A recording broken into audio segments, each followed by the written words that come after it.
Chapter 17. Tablets of Forgotten Truth. One afternoon I notice a new visitor walk with dignified step into the hall and take his seat quite close to the Maharishi's couch. He's extremely dark-skinned, but otherwise his face is highly refined. He makes no attempt to speak, but the Maharishi immediately gives him a welcoming smile. The man's personality makes a powerful impression upon me. He looks like a graven Buddha. Extraordinary tranquility is deeply charactered on his face. When our eyes meet eventually, he gazes for a long time at me until I turn away disquieted. Throughout the afternoon, he does not utter a single word. My next contact with him comes the following day, and in a totally unexpected manner. I leave the hall and return to my hut to prepare tea as the servant Raju has gone off to the township for some things. Unlocking the heavy door, I am about to step on the threshold when something moves across the floor and stops within a few inches of my feet. Its furtive gliding motion and the faint hissing which I fancy I can hear warn me almost before I see that a snake is in the room. For the moment I am so struck with horror at my escape from death which lurks underfoot that I am at a complete loss what to do. The creature holds my fascinated gaze, and yet it terrifies me. My nerves are strung to their highest pitch of tension. Horror and loathing rise up in the depths of my heart, but my eyes remain staring at the handsome, shapely head of the creature. The surprise encounter has quite overwhelmed me. The malevolent reptile continues to watch me in a cold-blooded way, its hood raised around its sinewy neck and its sinister eyes fixed upon mine. At last I manage to recover my senses and draw back with a rush. I am about to go off for a heavy stick with which to break its spine, when the figure of yesterday's new visitor appears in the clearing. His noble face, with its habitual look of dignified reflection, slightly restores my calm. He approaches my hut, takes the situation in at a glance, and imperturbably begins to enter the room. I shout a warning to him, but he takes no notice. Once more, I am distinctly unnerved. For weaponless as he is, he holds both hands out towards the snake. Its forked tongue moves about in its open mouth, but it does not attempt to attack him. Just then, two men, attracted by the sound of my shout, come hurrying to the hut from the pool where they have been washing themselves. Before they reach us, the strange visitor stands quite close to the snake, which bends its head before him, and then he gently strokes its tail.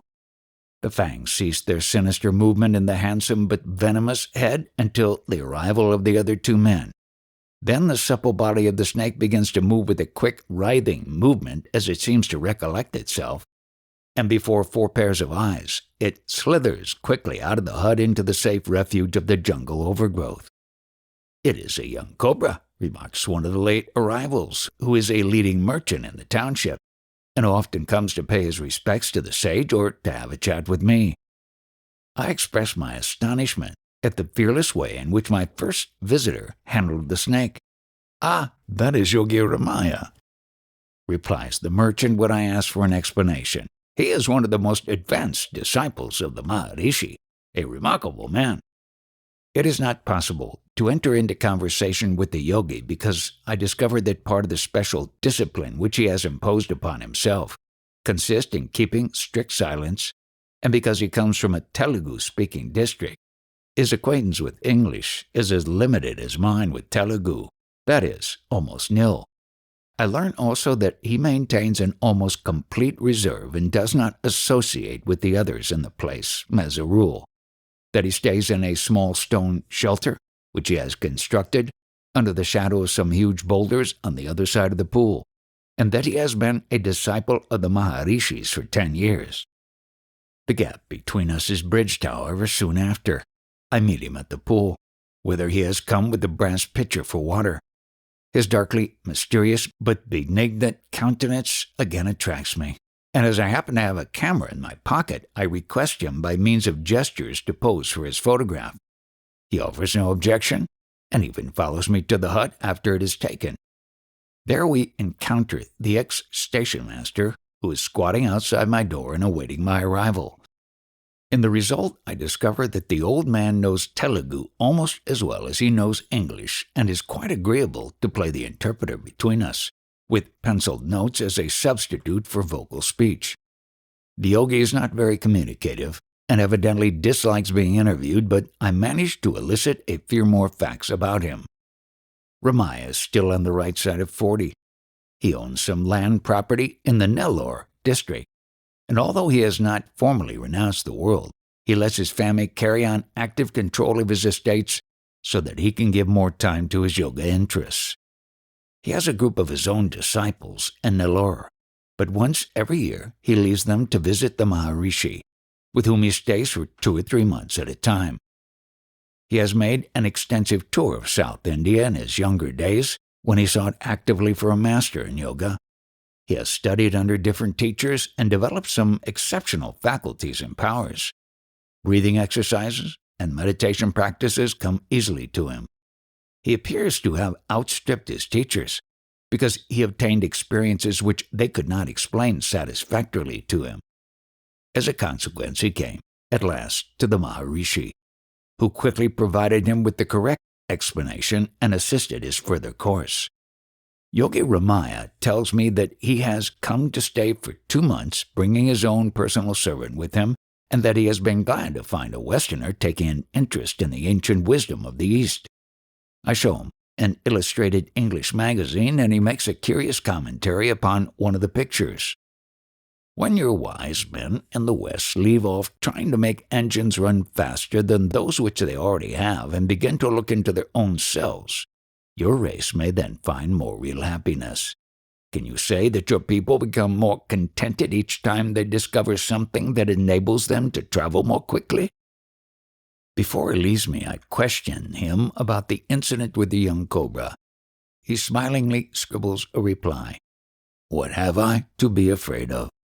I approached it without hatred and with love for all beings in my heart. I fancied that there is more behind the yogi's words than his somewhat sentimental explanation implies, but without further questioning, I let him return to his lonely dwelling across the pool. During the weeks which succeed my first meeting with Ramaya, I come to know him a little better. We meet frequently in the little clearing around my hut, or at the poolside, or even outside his own dwelling. I find in his outlook something which is comfortable to my own temperament, while his large dark eyes possess a tranquility which is singularly attractive. We strike up a strange kind of silent friendship, which culminates one day when he gives me his blessing by stroking my head and then clasping each hand in his own. Aside from a few penciled notes in Telugu, which the old man translates for me, no word is spoken during the whole of our association. Yet I feel that something is being built up between Ramaya and me which can never be broken down. From time to time I accompany him on short walks through the jungle areas, and once or twice we toil up the rugged hillside amid great boulders, but wherever we go he is always a serene, dignified figure, whose noble carriage I cannot help but admire. It is not long, however, before I receive another striking revelation of his extraordinary power. A letter has found its way to me, bringing extremely bad news. It means, so far as I can see, that my financial fuel will unexpectedly run so low soon that my stay in India must be cut short. I can, of course, enjoy the protected hospitality of the Maharishi's hermitage, which the disciples will doubtless offer, but such a position would go right against the grain of my nature. In any case, the matter is settled for me by certain obligations which I consider it my duty faithfully to meet, and which can now be met only through the resumption of activities in the West. The news provides an excellent test of the mental and spiritual training which I have been undergoing, and so poor is my material that I emerge quite uncreditably. I feel badly shaken. I am unable to effect my usual inner contact with the Maharishi in the hall, and leave him abruptly after a short visit. For the rest of the day I wander about somewhat disconsolate, a silent rebel against the crushing power of fate, which can upset all one's plans by a single blow. I turn into the hut and fling a weary body and wearier mind upon the blanket. Some kind of deep reverie must have supervened, for a while later I start with sudden shock at a gentle tap on the door. I bid the visitor enter. Very slowly, the door opens, and to my surprise, Ramaya's figure enters the hut. I rise hastily, and then, when he squats down, do the same, facing him. He looks intently at me, a questioning expression in his eyes. I am alone with the man whose tongue I cannot speak and who cannot speak a word of English. Yet a queer feeling impels me to address him in my tongue, which is so alien to him, and the almost fantastic expectation that he will catch my thoughts, though he failed to catch my words. And so, in a few jerky phrases, I hint at the difficulties which have suddenly dropped out of the sky upon me, and supplement my speech with gestures of defeat and expressions of disgust. Ramaya listens quietly. When I finish, he nods his head gravely in sympathetic response. A little later he rises and with signs and gestures invites me to follow him outside. Our path lies through shaded jungle, but before long emerges in a large, dusty, open space, where we are exposed to the full glare of the afternoon sun. I continue to follow him for about half an hour, when I seek the shelter of a banyan tree which then lends its protecting shade to my overheated body.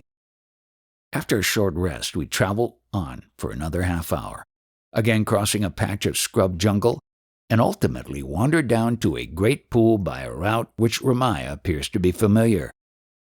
Our feet sink deeply into its soft, sandy bank as we walk up to a patch of water which is overgrown with colored lotuses.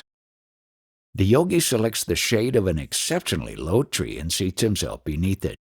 I drop to the sand and squat beside him. The tufted head of the palmyra is spread out above us like a green umbrella. We seem to be entirely alone in this quiet corner of our turning globe. For a bare, deserted landscape stretches away for a couple of miles until it meets dense, hilly jungle again. Ramaya crosses his legs and folds his feet under him in customary meditation posture. He beckons me with his finger to approach a trifle closer. Then his placid face turns to the front and his eyes gaze steadily across the water, and he quickly sinks into a condition of profound meditation. The minutes which seem so slow creep past, but Ramaya remains quite motionless, with his face as tranquil as the surface of the pool beside which we squat, and with his body fitting into nature's landscape like a tree unstirred by the slightest wind. A half hour passes, yet he still sits under the palmyra, very strange and very quiet, wrapped in an introspective silence. His face now seems transfigured by a profounder peace than usual, and his rigid eyes are fixed either in vacancy or on the distant hills. I do not know which. It is not much longer before I become acutely susceptible to the silence of our lonely surroundings and to the amazing calm of my companion. Little by little, with an insidious but persistent gentleness, peace weaves itself into the texture of my soul. The mood of serene triumph over personal distresses, which I could not reach before, now comes to me more easily. In his own mysterious way, the yogi is helping me. I cannot doubt that.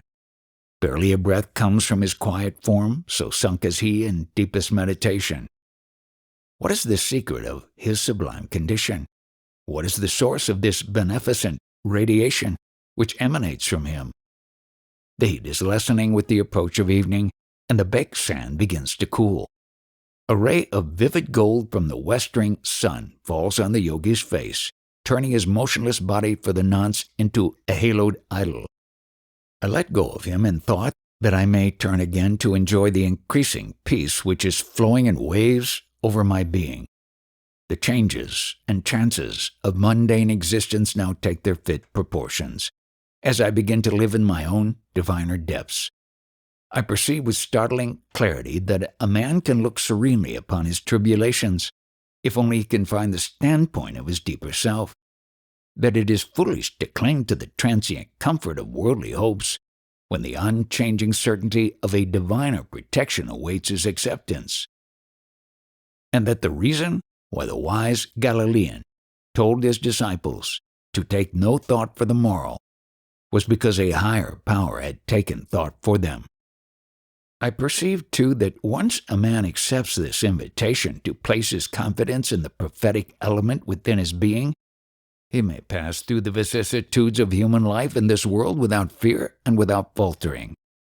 And I feel that somewhere close at hand there is a fundamental value of life, in whose calm air no cares may exist.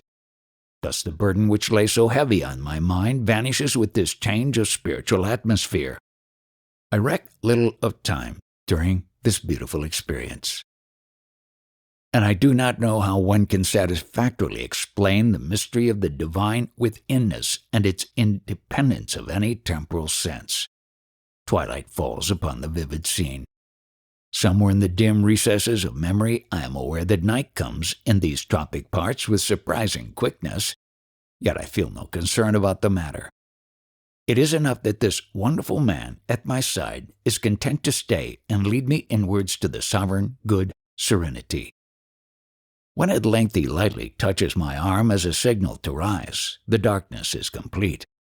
Hand in hand we wander into the night through this lonely and desolate region, making the homeward journey without light and without track, guided only by Yogi Ramaya's uncanny sense of location. At any other time this place would have filled me with unpleasant fears, for past experience of the jungle at night has left eerie memories. One felt that a world of unseen living forms was close at hand, with animals moving hither and thither. And for a moment or two, there flashes across my mind's eye a picture of Jackie, the dog, which often companions my walks in the district and my meals at the hut, with the 2 scars around his throat from cheetah bites, and of his unfortunate brother, who was captured by the same cheetah and never seen again. Perchance I, too, may see the glowing jade-green eyes of a prowling hungry cheetah, or tread unwittingly in the darkness on a cobra lying coiled up on the ground, or even touch a king scorpion, that deadly little white monster, with my sandaled foot. But almost immediately afterwards I feel ashamed of these thoughts in the yogi's fearless presence, and at once resign myself to his protective aura, which I somehow feel is enfolding me. The strange chorus of nature which begins with the Indian dawn is now being rivaled by the stranger chorus which begins when the night is somewhat advanced. A jackal sounds repeatedly in the distance, and once there comes the ominous echo of a wild beast's snarl. And when we near the pool which divides our respective dwellings, the croaks of frogs, lizards, and bats come to our ears. In the morning, I open my eyes on a sunny universe, and my heart to its sunny message. My pen would wander on into some account of the scenic life around me, and into further record of many talks with the Maharishi, but it is now time to draw this chronicle to a close. I study him intently, and gradually come to see in him the child of a remote past, when the discovery of spiritual truth was reckoned of no less value than is the discovery of a gold mine today. It dawns upon me with increasing force that in this quiet and obscure corner of South India, I have been led to one of the last of India's spiritual supermen. The serene figure of this living sage brings the legendary figures of his country's ancient rishis nearer to me. One senses that the most wonderful part of this man is withheld. His deepest soul, which one instinctively recognizes as being loaded with rich wisdom, eludes one. At times he still remains curiously aloof, and at other times the kindly benediction of his interior grace binds me to him with hoops of steel. I learn to submit to the enigma of his personality, and to accept him as I find him. But if, humanly speaking, he is well insulated against outside contacts, whoever discovers the requisite Ariadne's thread can walk the inner path leading to spiritual contact with him. And I like him greatly because he is so simple and modest, when an atmosphere of authentic greatness lies so palpably around him, because he makes no claim to occult powers and hierophantic knowledge to impress the mystery-loving nature of his countrymen, and because he is so totally without any traces of pretension that he strongly resists every effort to canonize him during his lifetime. It seems to me that the presence of men like the Maharishi ensures the continuity down history of a divine message from regions not easily accessible to us all.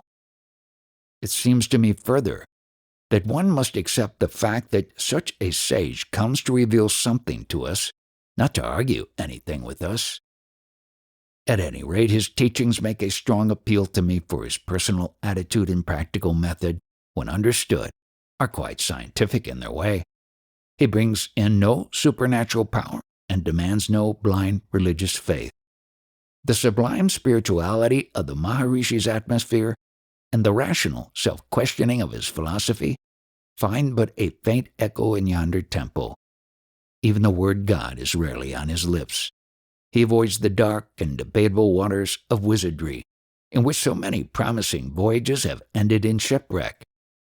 He simply puts forward a way of self-analysis, which can be practiced irrespective of any ancient or modern theories and beliefs which one may hold, a way that will finally lead man to true self-understanding. I follow this process of self-divestment in effort to arrive at pure integral being. Again and again, I am aware that the Maharishi's mind is imparting something to my own, though no words may be passing between us. The shadow of impending departure hangs over my efforts, yet I spin out my stay until bad health takes a renewed hand in the game and accelerates an irrevocable decision to go. Indeed, out of the deep inner urgency which drew me here has come enough willpower to overthrow the plaints of a tired, sick body and weary brain, and to enable me to maintain residence in this hot, static air. But nature will not be defeated for long, and before long, a physical breakdown comes threateningly imminent. Spiritually, my life is nearing its peak, but strange paradox. Physically, it is slipping downwards to a point lower than it has hitherto touched. For a few hours before the arrival of the culminating experience of my contact with the Maharishi, I start to shiver violently and to perspire with abnormal profuseness, intimations of coming fever. I return hastily from an exploration of some usually veiled sanctuaries of the great temple and enter the hall when the evening meditation period has run out half its life. I slip quietly to the floor and straightway assume my regular meditation posture. In a few seconds I compose myself and bring all wandering thoughts to a strong center. An intense interiorization of consciousness comes with the closing of eyes. The Maharishi's seated form floats in a vivid manner before my mind's eye. Following his frequently repeated instruction, I endeavor to pierce through the mental picture into that which is formless, his real being and inner nature, his soul. To my surprise, the effort meets with almost instantaneous success, and the picture disappears again, leaving me with nothing more than a strongly felt sense of his intimate presence. The mental questionings which have marked most of my earlier meditations have lately begun to cease. I have repeatedly interrogated my consciousness of physical, emotional, and mental sensations in turn, but dissatisfied in the quest of self, have eventually left them all. I have then applied the attention of consciousness to its own center, striving to become aware of its place of origin. Now comes the supreme moment. In that concentration of stillness, the mind withdrawn into itself, one's familiar world begins to fade off into shadowy vagueness. One is apparently environed for a while by sheer nothingness, having arrived at a kind of mental blank wall, and one has to be as intense as possible to maintain one's fixed attention. But how hard to leave the lazy dalliance of our surface life and draw the mind inwards to a pinpoint of concentration. Tonight I flash swiftly to this point with barely a skirmish against the continuous sequence of thoughts which usually play the prelude to its arrival. Some new and powerful force comes into dynamic action within my inner world and bears me inwards with resistless speed. The first great battle is over, almost without a stroke, and a pleasurable, happy, easeful feeling succeeds its high tension. In the next stage, I stand apart from the intellect, conscious that it is thinking, but warned by an intuitive voice that it is merely an instrument. I watch these thoughts with a weird detachment. The power to think, which has hitherto been a matter for merely ordinary pride, now becomes a thing from which to escape, for I perceive with startling clarity that I have been its unconscious captive.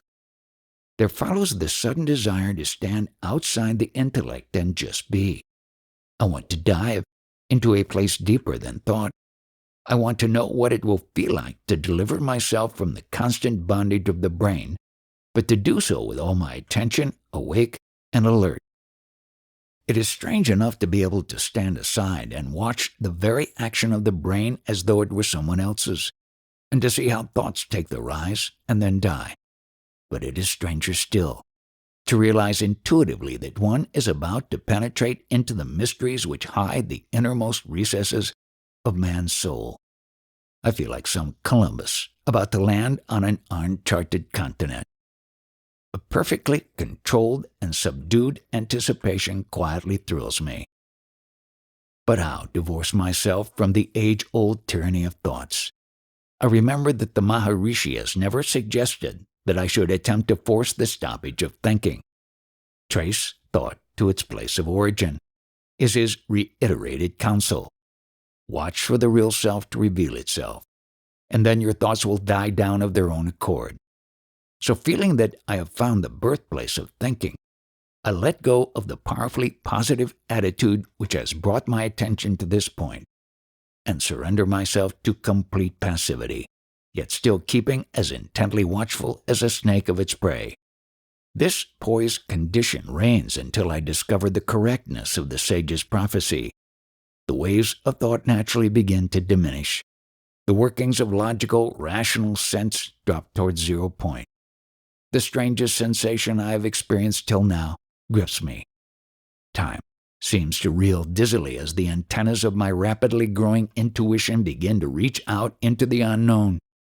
The reports of my bodily senses are no longer heard, felt, remembered. I know that at any moment I shall be standing outside things, on the very edge of the world's secret. Finally it happens. Thought is extinguished like a snuffed candle. The intellect withdraws into its real ground, that is, consciousness working unhindered by thoughts.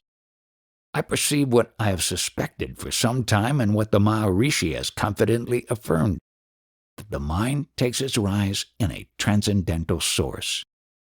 The brain has passed into a state of complete suspension, as it does in deep sleep, yet there is not the slightest loss of consciousness. I remain perfectly calm and fully aware of who I am and what is occurring. Yet my sense of awareness has been drawn out of the narrow confines of this separate personality. It has turned into something sublimely all-embracing. Self still exists, but it is a changed, radiant self. For something that is far superior to the unimportant personality which was I, some deeper diviner being, rises into consciousness and becomes me. Or with it arrives an amazing new sense of absolute freedom. For thought is like a loom shuttle which is always going to and fro, and to be freed from its tyrannical motion is to step out of prison into the open air. I find myself outside the rim of world consciousness. The planet which has so far harbored me disappears. I am in the midst of an ocean of blazing light. The latter I feel, rather than think, is the primeval stuff out of which worlds are created, the first state of matter.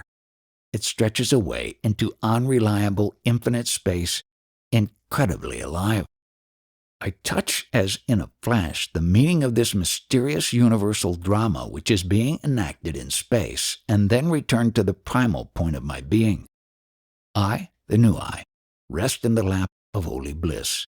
I have drunk the Platonic cup of Lethe, so that yesterday's bitter memories and tomorrow's anxious cares have disappeared completely.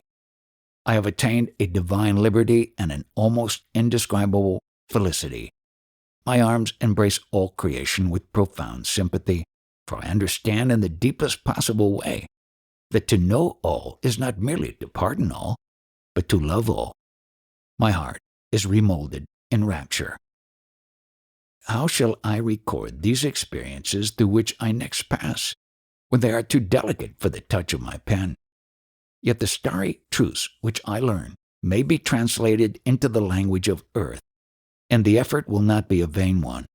So I seek all too roughly to bring back some memorials of the wonderful archaic world which stretches out, untracked and unpathed, behind the human mind. Man is grandly related, and a greater being suckled him than his mother.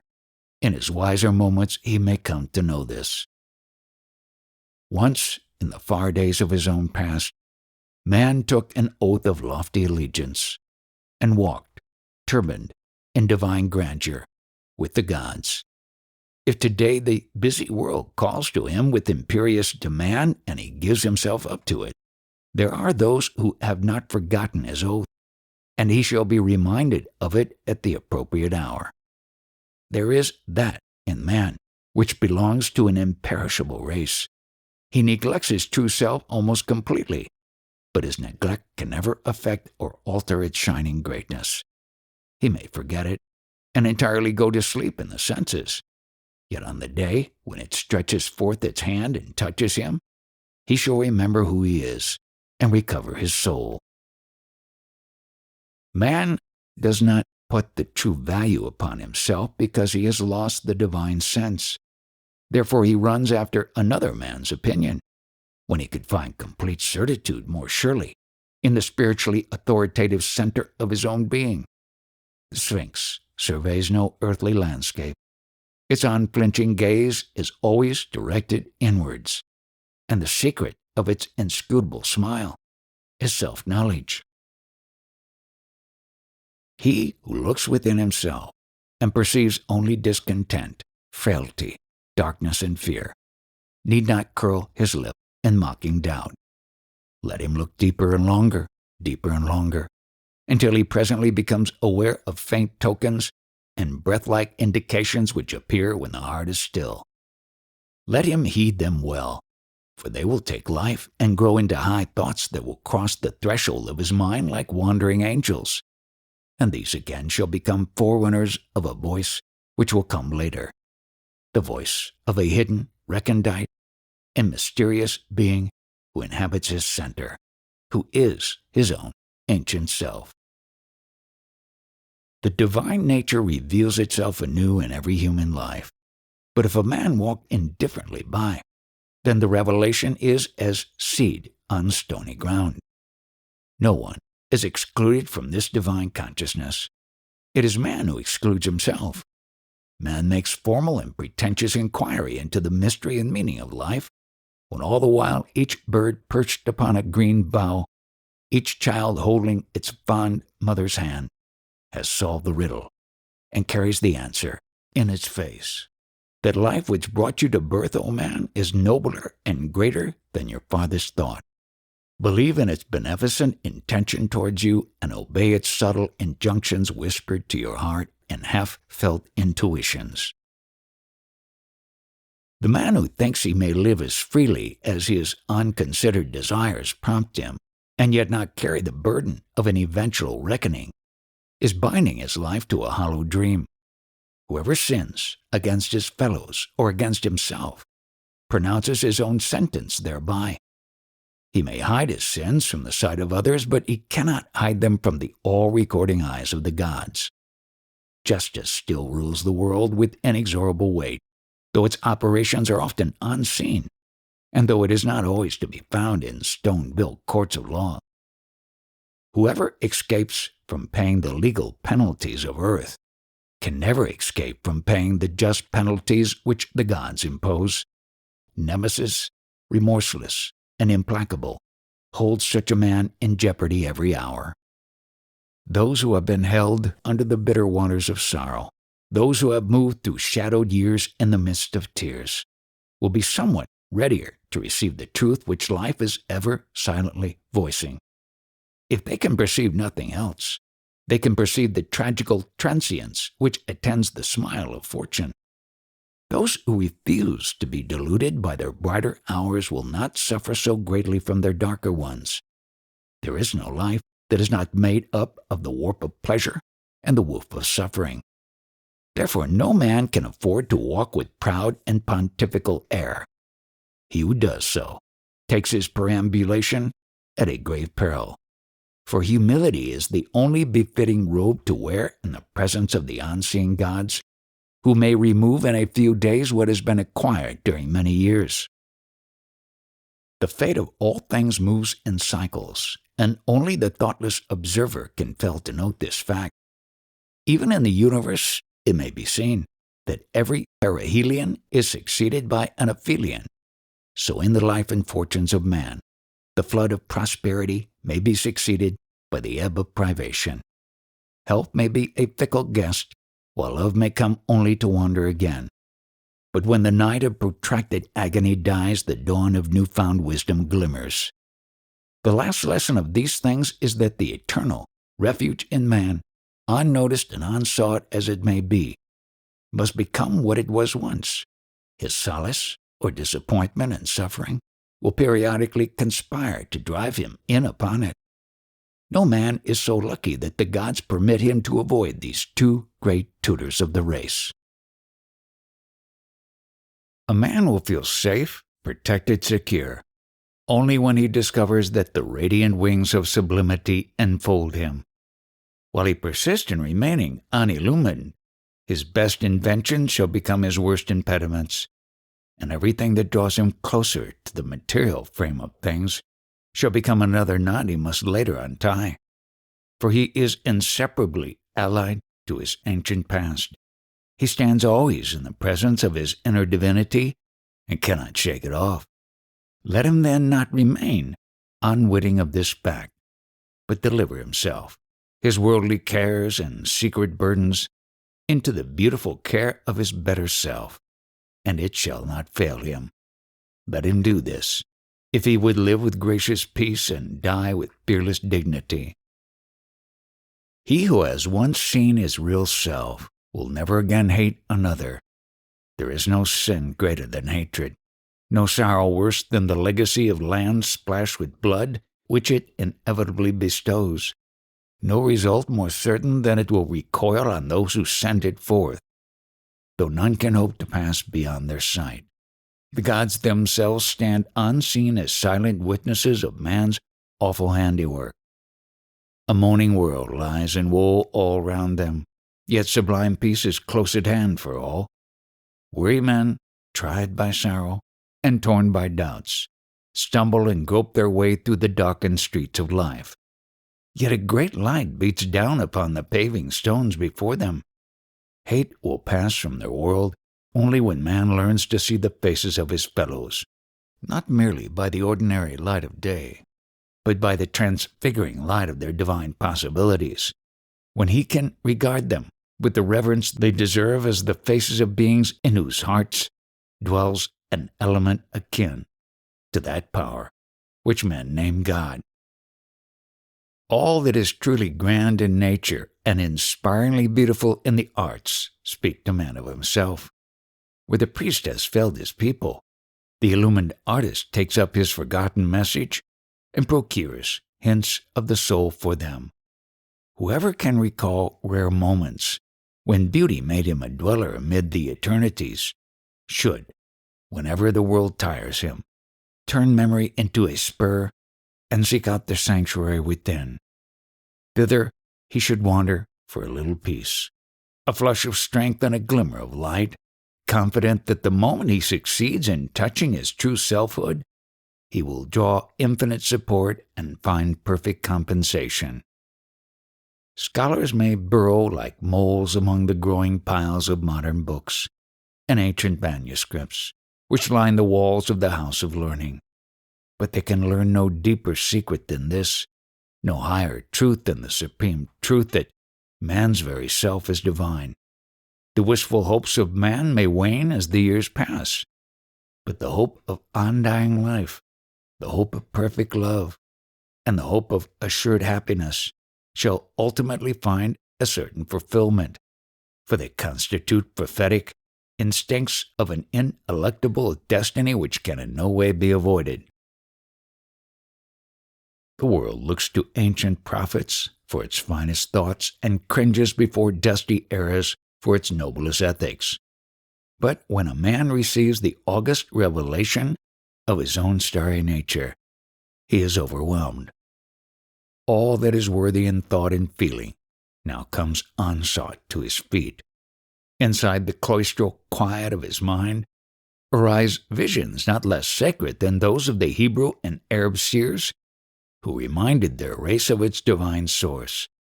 By this same auroral light, Buddha understood and brought news of nirvana to man, and such is the all-embracing love which this understanding awakens, that Mary Magdalene wept out her soiled life at the feet of Jesus.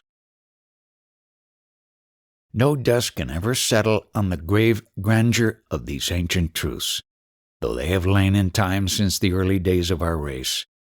No people has ever existed but has also received intimations of this deeper life which is open to man. Whoever is ready to accept them must not only apprehend these truths with his intelligence until they sparkle among his thoughts like stars among the asteroids, but must appropriate them with his heart until they inspire him to diviner action. I return to this mundane sphere impelled by a force which I cannot resist. By slow, unhurried stages I become aware of my surroundings. I discover that I am still sitting in the hall of the Maharishi, and that it is apparently deserted. My eyes catch sight of the hermitage clock, and I realize that the inmates must be in the dining room at their evening meal. And then I become aware of someone on my left. It is the 75-year-old ex-station master who is squatting close beside me on the floor with his gaze turned benevolently on me. "You have been in a spiritual trance for nearly 2 hours," he informs me. His face, seamed with years and lined with old cares, breaks into smiles as though he rejoices in my own happiness. I endeavor to make some reply, but discover to my astonishment that my power of speech has gone. Not for almost 15 minutes do I recover it. Meanwhile, the old man supplements the further statement. "The Maharishi watched you closely all the time. I believe his thoughts guided you." When the sage returns to the hall, those who follow him take up their positions for the short interval which precedes the final retirement for the night.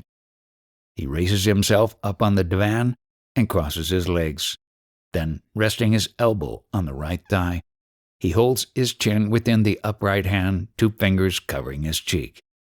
Our eyes meet across the intervening space, and he continues to look intently at me.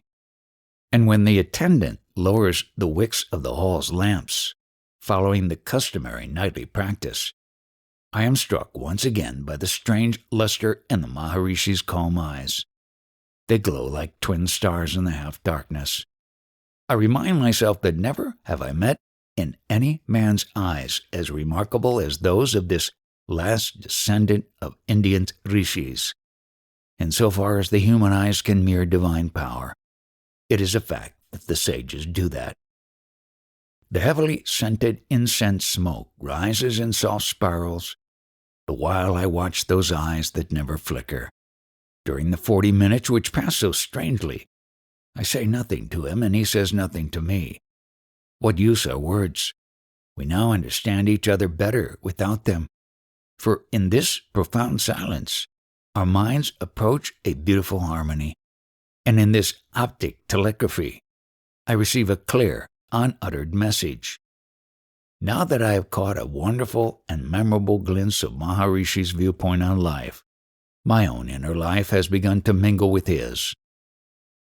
I fight the oncoming fever during the 2 days which follow and manage to keep it at bay. The old man approaches my hut in the afternoon.